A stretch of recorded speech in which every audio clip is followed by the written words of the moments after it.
नमस्कार, शब्द सांची के समाचार बुलेटिन में आपका स्वागत है। शुरुआत करते हैं हेडलाइन से। जल संकट को लेकर जनप्रतिनिधि और प्रशासनिक अधिकारियों की हुई बैठक।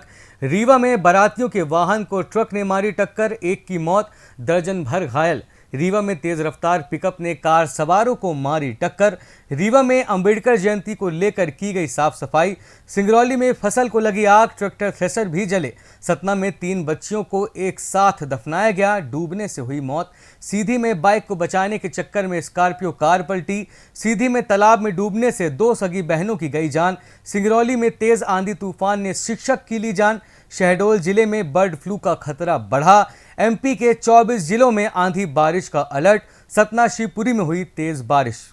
अरे रोमा, तेरा ये वॉलपेपर तो बहुत खूबसूरत है। कहाँ से लिए नहीं, बनवाए हैं यूनिक एडवर्टाइजिंग से, जहाँ कोई भी अपनी मनपसंद डिजाइन या थीम देकर वॉलपेपर बनवा सकता है। और यही नहीं, दीवारों पर सजाने के लिए खूबसूरत पेंटिंग्स, खिड़कियों के लिए ब्लाइंड्स भी आपकी थीम या डिजाइन पर बनाए जाते हैं। मैं तो कहती हूँ तो अभी कॉल कर और सजा ले अपने घर या ऑफिस को। अब खबरें विस्तार से।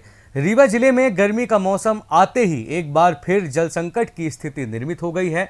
जिले के ग्रामीण क्षेत्रों में गर्मी की शुरुआत से ही पानी के लिए हाहाकार मचने लगा है। जल आपूर्ति के लिए जिला स्तर पर निरंतर प्रयास किए जा रहे हैं और पानी की किल्लत खत्म करने के लिए अधिकारी एवं जनप्रतिनिधियों की बैठक भी की जा रही है। आज एक बार फिर कलेक्ट्रेट में पानी की समस्या को लेकर जनप्रतिनिधि और अधिकारियों के बीच बैठक की गई। इस दौरान प्रमुख रूप से मनगवा और त्योथर में जल समस्या को लेकर चर्चा हुई। रीवा में एक तेज रफ्तार ट्रक ने पिकअप वाहन को जोरदार टक्कर मार दी, जिससे पिकअप में सवार दर्जन भर से अधिक लोग घायल हो गए। वहीं एक महिला की इलाज के दौरान मौत हो गई। घायलों का इलाज रीवा के संजय गांधी अस्पताल में चल रहा है। जानकारी के अनुसार सभी घायल शादी में शामिल होने के बाद देर रात लौट रहे थे। तभी जिवला मोड़ के पास ट्रक ने पिकअप वाहन को पीछे से जोरदार टक्कर मार दी। हादसे में पिकअप सवार सभी लोग घायल हो गए।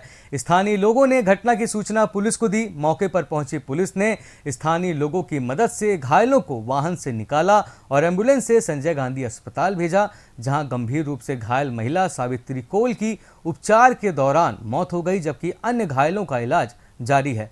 रीवा में भारत रत्न डॉक्टर भीमराव अंबेडकर की जयंती के उपलक्ष्य में भाजपा द्वारा रविवार को सुबह कलेक्ट्रेट परिसर में स्थापित अंबेडकर की प्रतिमा स्थल पर स्वच्छता का कार्यक्रम चलाया गया। साथ ही दीप भी जलाए गए। बताया गया है कि डॉक्टर भीमराव अंबेडकर की जयंती पर 14 अप्रैल को सुबह 10 बजे बाबा साहब की प्रतिमा पर माल्यार्पण एवं संविधान की प्रस्तावना का वाचन किया जाएगा। रीवा शहर के अमैया थाना क्षेत्र के रसिया मोहल्ले में रविवार तड़के करीब 4:30 बजे एक सड़क हादसा हो गया। घटना की सूचना पर पहुंची पुलिस ने एक पिकअप वाहन को जब्त भी किया है। घटना के संबंध में कार चालक धर्मेंद्र सोनी निवासी कटरा ने बताया कि वह सुबह अपने बेटे और दोस्तों के साथ कार में सवार होकर मॉर्निंग वॉक करने के लिए कॉलेज चौराहा गया था। वापस लौटते समय पीछे से तेज रफ्तार से आ रहे पिकअप वाहन ने कार को टक्कर मार दी, जिससे कार डिवाइडर पर चढ़ गई। धर्मेंद्र ने बताया कि घटना के दौरान कार में उनके 2 मित्र और बेटा सवार था। गनीमत रही कि कार अनियंत्रित होकर पलटी नहीं, वरना एक बड़ा हादसा हो सकता था। वहीं मौके पर पहुंची यातायात थाना प्रभारी अनीमा शर्मा ने बताया कि पिकअप वाहन को जब्त कर लिया गया है और अमैया थाना पुलिस को सुपुर्द कर दिया गया है। सिंगरौली जिले के सरई इलाके के बरियाला टोला गांव में एक किसान की गेहूं की फसल जलकर खाक हो गई। पीड़ित रामाधार साहू ने बताया कि गेहूं की उसने फसल काट कर इकट्ठा की थी। सुबह गहाई के लिए ट्रैक्टर और थ्रेसर भी मंगवाया था, लेकिन अचानक अज्ञात कारणों से आग लग गई। आग इतनी तेजी से फैली कि बुझाने का मौका ही नहीं मिला। फसल के साथ साथ वहां खड़े ट्रैक्टर और थ्रेसर भी जल गए। किसान के अनुसार करीब 100 क्विंटल से ज्यादा गेहूं की फसल जल गई है। ग्रामीणों ने सरई नगर परिषद को दमकल के लिए सूचना दी। सरई थाना प्रभारी जितेंद्र भदौरिया के अनुसार जब तक फायर ब्रिगेड को रवाना किया गया तब तक 5 एकड़ में लगी फसल जल चुकी थी। इस घटना से किसान का परिवार बेहद दुखी है। किसान का कहना है कि उसका परिवार अब दाने दाने को मोहताज हो जाएगा। सतना में शनिवार को रिछुल गांव में 3 सगी बहनों की डूबने से मौत हो गई। रविवार सुबह नागौद सिविल अस्पताल में पोस्टमार्टम के बाद तीनों बच्चियों को एक साथ दफनाया गया। मृतक बच्चियों में 8 साल की जानवी और 5 साल की जुड़वा बहनें गौरी और तानिया शामिल हैं। घटना जसों थाना क्षेत्र में शनिवार दोपहर को ही तीनों बच्चियां सड़क निर्माण के लिए खोदे गए गड्ढे में डूब गईं। ये गड्ढा करीब 3 महीने पहले मिट्टी निकालने के लिए खोदा गया था, जो बरसात के पानी में भर गया। बच्चियों के पिता राजकुमार चौरसिया और मां प्रभा देवी बेसुध हालत में हैं और पिता का रो रो कर बुरा हाल है। घटना के बाद परिजन और ग्रामीण आक्रोशित हो गए। उन्होंने दोषियों के खिलाफ कार्रवाई की मांग की और मुआवजे की मांग की। रात 9:30 बजे तक वे घटनास्थल पर धरने पर बैठे रहे। एसडीएम और थाना प्रभारी की समझाइश के बाद ही वो माने। सीधी जिले के मझौली थाना अंतर्गत ग्राम पंचायत पांड में 2 सगी बहनों के तालाब में डूबने से मौत हो गई, जिससे परिवार सहित गांव में मातम छाया हुआ है।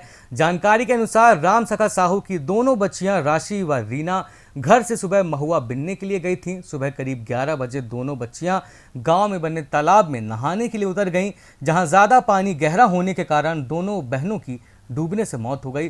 तालाब के बाहर महुआ से भरी टोकरी रखी हुई थी, जिसे देखकर तालाब में बने मंदिर के पुजारी ने परिजनों को जानकारी दी। जब परिजनों ने बच्चियों को ढूंढने का प्रयास किया, जिसके बाद बच्चियों को तालाब से बाहर निकाला गया और परिजनों द्वारा घटना की सूचना मझौली पुलिस को दी गई।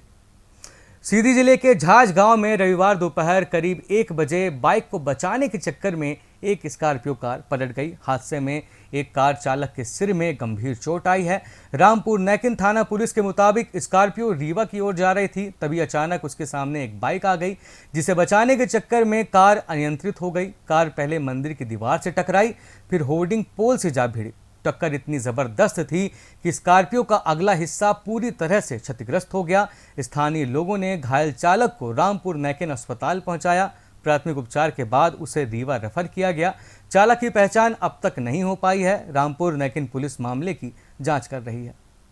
सिंगरौली जिले के विंध्यनगर चौराहे के पास तेज आंधी के कारण नगर निगम का लगाया गया साइन बोर्ड अचानक एक बाइक सवार के ऊपर गिर गया। हादसे में बाइक सवार की मौके पर ही मौत हो गई। वहीं बाइक सवार एक महिला जख्मी हो गई है, जिसे इलाज के लिए जिला अस्पताल में भर्ती कराया गया है। घटना शनिवार देर शाम की है। जानकारी के मुताबिक मृतक राजेश रजक और महिला प्रतिभा मिश्रा दोनों एक निजी स्कूल में शिक्षक हैं। स्कूल की छुट्टी होने के बाद दोनों बाइक से बैढ़न के विंध्यनगर की ओर जा रहे थे।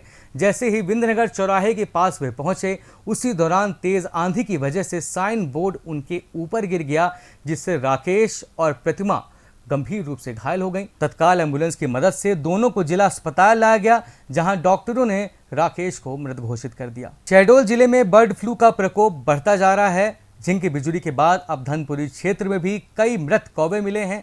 स्थानीय निवासियों ने रविवार की सुबह अपने घरों के बाहर कई मृत कौवे देखे। इससे पहले जैतपुर क्षेत्र में कौवों की मौत की जांच रिपोर्ट में बर्ड फ्लू की पुष्टि हुई थी। झिंक बिजुली में 100 से अधिक कौवों की मौत के बाद स्वास्थ्य विभाग सक्रिय हो गया है। विभाग की टीम ने झिंक गांव में 35 घरों का सर्वे किया। राहत की बात यह है कि किसी के भी घर में सर्दी बुखार का कोई मरीज नहीं मिला। मध्य प्रदेश के 24 जिलों में आंधी बारिश का अनुमान लगाया गया है। सतना में आज सुबह 4 बजे करीब 2 घंटे तेज आंधी के साथ बारिश हुई। इससे पहले शिवपुरी और भिंड में शनिवार देर रात बारिश हुई। शिवपुरी में आकाशीय बिजली गिरने से 11 भैंसों की मौत हो गई, जबकि एक मकान पर पेड़ गिर गया। मौसम विभाग के मुताबिक 3 सिस्टम एक्टिव होने से हल्की बारिश और आंधी का दौर रहा। पश्चिमी विक्षोभ, साइक्लोनिक सर्कुलेशन और ट्रफ की सक्रियता घटने के बाद तेज गर्मी का असर फिर से देखने को मिलेगा। 15 अप्रैल को मौसम साफ होने का अनुमान है और 16 अप्रैल से लू चलने लगेगी। इसी के साथ ये समाचार बुलेटिन समाप्त हुआ। कल फिर मिलेंगे नई खबरों के साथ। जुड़े रहिए शब्द सांचे विंध्य से, और विंध्य से जुड़ी तमाम खबरों के लिए हमारे चैनल को सब्सक्राइब करना ना भूलें। धन्यवाद।